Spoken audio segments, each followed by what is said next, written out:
Hello everyone, and welcome to another unboxing video of Magic the Gathering's Amonkhet. Today I'm going to be unboxing the Gideon Martial Paragon Planeswalker deck and the Liliana Deathwielder Planeswalker deck.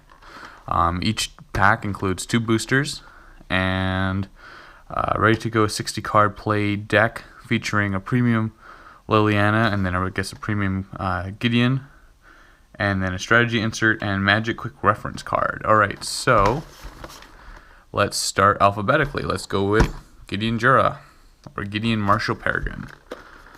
Start opening this box up. See, the trick to unboxing is to just open the box first. Whichever way you feel necessary, that seems like the most appropriate way to open this box. And here we go. Ooh, okay. Oh, good. It doesn't come out easy. Just the way. Great. Come on. You gotta like pop it. Ooh, there's the shiny Gideon. Correct me if I'm wrong, if it's Gideon or Gideon. I think it's Gideon Martial Paragon. And this one is +2. Untap all creatures you control. Those creatures get +1/+1 until end of turn.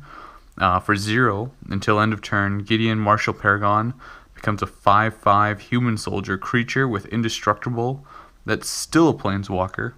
Prevent all damage that would be dealt to him this turn. That's pretty good. And -10 is creatures you control get +2/+2 until end of turn. Tap all creatures your opponents control. So basically, you get to attack with all your guys, and they have +2/+2. I wish they had something like Trample, or I guess if all the creatures are tapped, it doesn't matter. But it can be good if it's like a surprise attack, and you know your opponent doesn't have any mana. But if they can block damage or tap your creatures, then you know that's a lot of counters that you could be potentially wasting. But it costs 5. And looks like it could work really well, obviously with a soldier deck. I'll put that to the side there. And here we have the 60 card deck with the box, I'm assuming, and the boosters must be in here. Yes, there they are. I thought they'd be bigger. I guess they just flattened it. Okay, let's pull this out. Oh yeah, and the little instruction booklet. Yeah, let's put this neatly to the side. Might still use that. We don't need that. Okay. Another instruction booklet. Yes. Okay, so this is the learn to play sheet, I think. Nope. It's marketing. It's got a bit of a story about getting Jira, playing the deck. Oh, it tells you everything that's in the deck. That's nice. We'll look at that later. Gideon is a gifted warrior, born a pauper. His talent for leadership and his instinct to place himself between the cruel and the weak led him to great deeds. Experienced with the 4-bladed Siral and blessed with magical invulnerability, Gideon keeps watch for justice and peace. It looks like Logan's claws, but they got bent back. Instead of adamantium, he had Amonkhetium. Okay. We don't want that. Let's do those last. Let's see what we got here.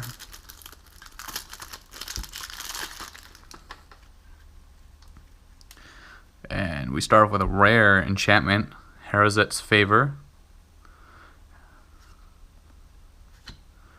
The next rare is Glorybound Initiate.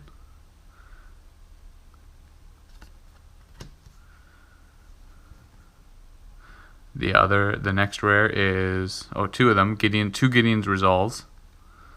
It's pretty good. Okay, so those are the rares that it comes with. They clearly all work really well with Gideon. You know, this one, basically this lets you bring out your Planeswalker. So there's 2 of them. If you buy another deck, and you potentially could build on this, you know, to make these a bit stronger instead of only pulling out 1 card, and if it gets destroyed or countered or whatever, it's done. It's a waste of 2 cards at that point. You may want additional of these, which should be fairly cheap. Usually the Planeswalker deck cards aren't that bad, and then this might make it a bit more powerful. And this is good in conjunction with his -10. And then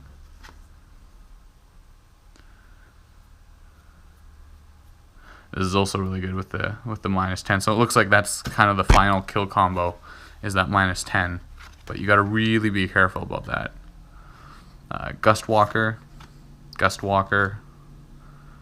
another Gustwalker, so 3 Gustwalkers, Nephcrop Entangler, so it's a red-white deck, Pathmaker Initiate, some gold cards, these are always nice to have, the uncommons. I never get lucky getting the uncommon gold cards, I only got a few out of the box and booster bundle that I opened, so these are always nice to get. Champion of the Trials, looks like there's 3 of them. Devoted Crop Mate, he's gonna die.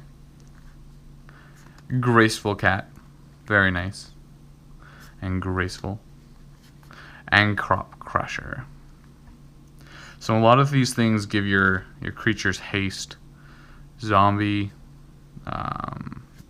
these are good for tapping creatures when they come into play. So you could potentially use Gideon's -10, bring this into play, use Gideon's -10. If they only have a couple creatures, that means one of the creatures is tapped. Or his already taps creatures, so you don't need to do that. So it could just be for an additional round of attack. Let's say you didn't finish them off. Now you can sneak a few of your extra guys through. Crop Elite, Hyena Pack, Land. It's always nice to have 4 stone quarries. Can't talk. Plains, mountains. Cartouche of Zeal. So lots of giving your creatures +1/+1. So you get a lot of weak creatures, you get a lot of them out, you build them up a little bit, and then you attack, basically. The only problem with that is your opponents kind of know when your attack is coming. It's kind of clear, and if especially if you're playing a blue, a player who's playing blue mana, you know that they're going to have counters, you know that they're going to have things to tap your creatures. So you're going to want to bring... You're going to want to play this as fast as you can, basically. You're going to want to build them up, ping them, haste, attack, ping. It looks like it's a okay deck to start off with. It could use a few adjustments, maybe some callbacks, or maybe a couple different flying creatures, or maybe some defense against blue. I can see like just mainly tapped creatures would be your biggest concern here. If they can tap your creatures or prevent damage, your big swings that you're building up to are going to fall short, and that's how you're going to lose. Especially if they kill this. If you get a couple more of these guys, and maybe swap out some of the Hyena Pack or something, because that costs 4 for a 3/4, which is okay. It's just not great. Like that's something you could swap out for something else that gives you a bigger buff, or even for another Planeswalker, so that you can pull him out easier if he gets killed. Anyway, pretty solid. Let's see what the packs come with. Maybe we'll get something that we can boost our deck with.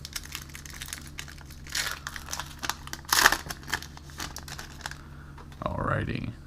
So we got a Thresher Lizard, Dejero Resolve, Nega, Cartouche, Blighted Bat, Haze of Pollen, Sunscorched Desert, it's nice, Nega, Pursuit, Labyrinth, Rona's Monument, Trial, and Heartpiercer Manticore. That doesn't really help the deck at all. Alright, pretty good. Take that out, put it aside. Put those guys there, let's see, hopefully. If we get a real Gideon, I forget what the Planeswalker's called. Hold on, I can just check. A Gideon of the Trials. If we got a Gideon of the Trials, that would be nice. And we got Commit to Memory. So that doesn't really help us at all. Okay. Not too bad. Alright, let's move on to Liliana. So, you know, the other way to open boxes is to be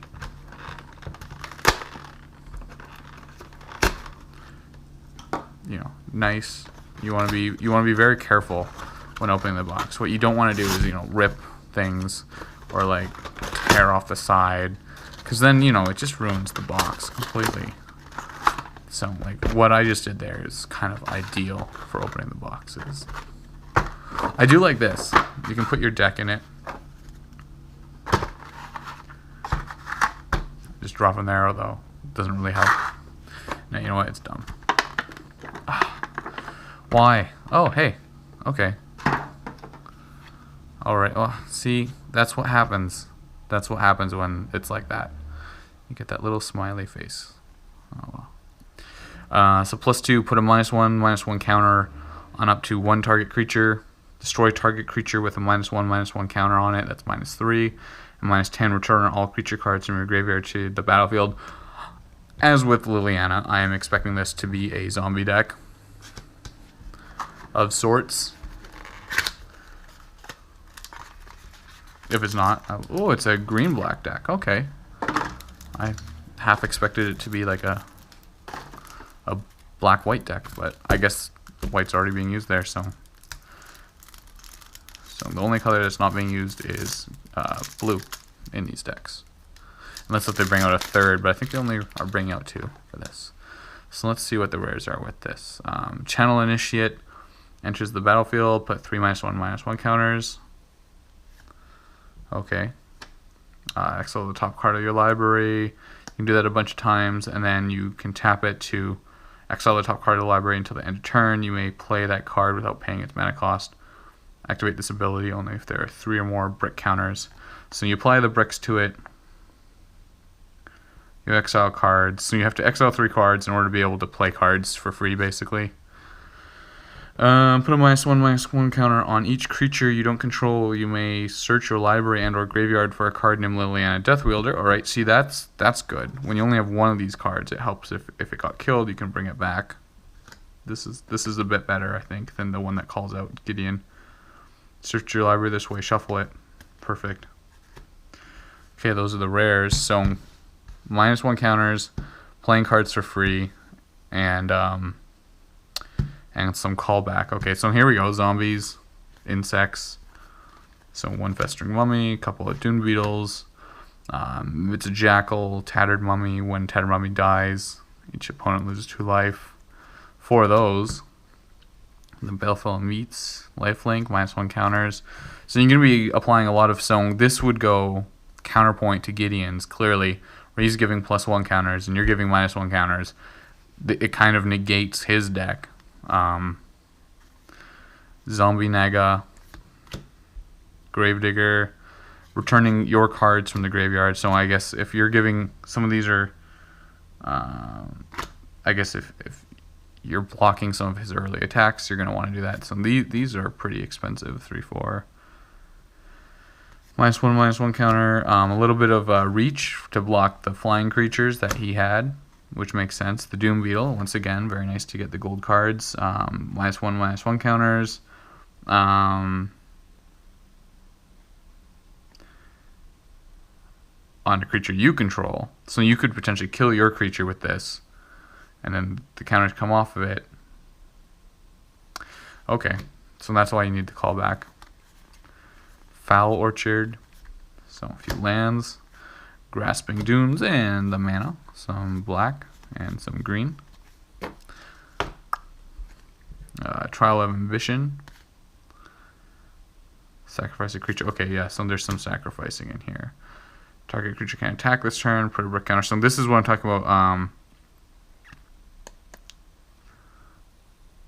with Gideon's one, where all the creatures attack. Even if your creatures are tapped, you could spend a mana and block like one of his creatures from attacking. And if he's only got a few, you're going to seriously deplete the amount of damage he's doing, even after he spends -10 off his Planeswalker.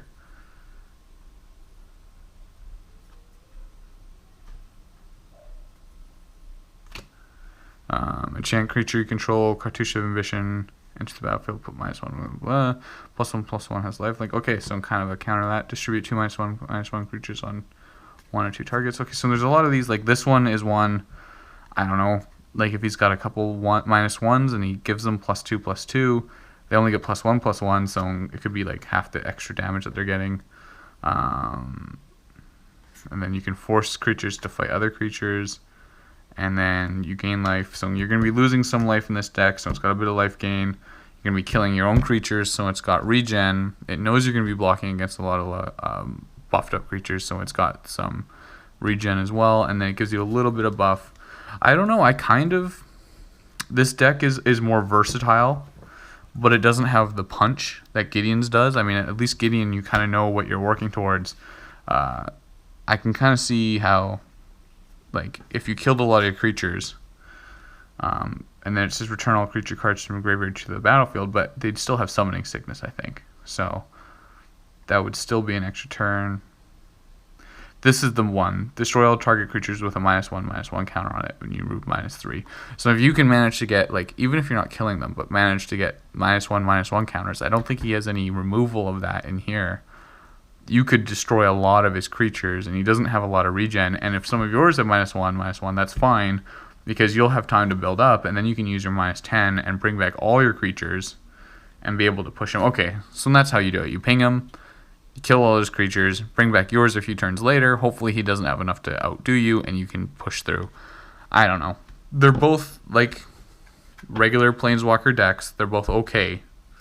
They're not amazing. There's definitely things you can do to make them a little bit better. Swap out some of those enchantments for maybe a better creature. Maybe make it an all-black deck. Like, there's definitely, or a black-white deck. I think a black-white deck with this, with some zombies, might make this a much better deck. Okay, let's see what these packs are. And in the first one, Bloodluster, Sacred Cat, in a pack, compulsory, and we got a Harvest Season. Okay, that's not bad. Some mana ramp there. Always nice to get some mana ramp for some of those big green decks you might want to build one day. And our final deck, our final pack, is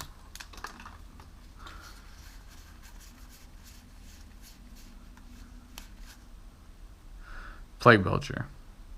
Alright. This is better than that. Alright. Thank you for watching. This was the 2 Planeswalker decks for Amonkhet. As you can tell, they're good starter decks. If you're just starting off Magic the Gathering, they'd be kind of fun just to pit against each other. But if you want to make them competitive or anything, you're definitely going to need to swap them out. Possibly even, in the case of this one, swapping out the green color items for some white color items, making your zombies a bit more powerful so that you can do -1 counters and bring back your creatures a bit faster and buff those creatures when they come in. Thanks for watching. Have a good day.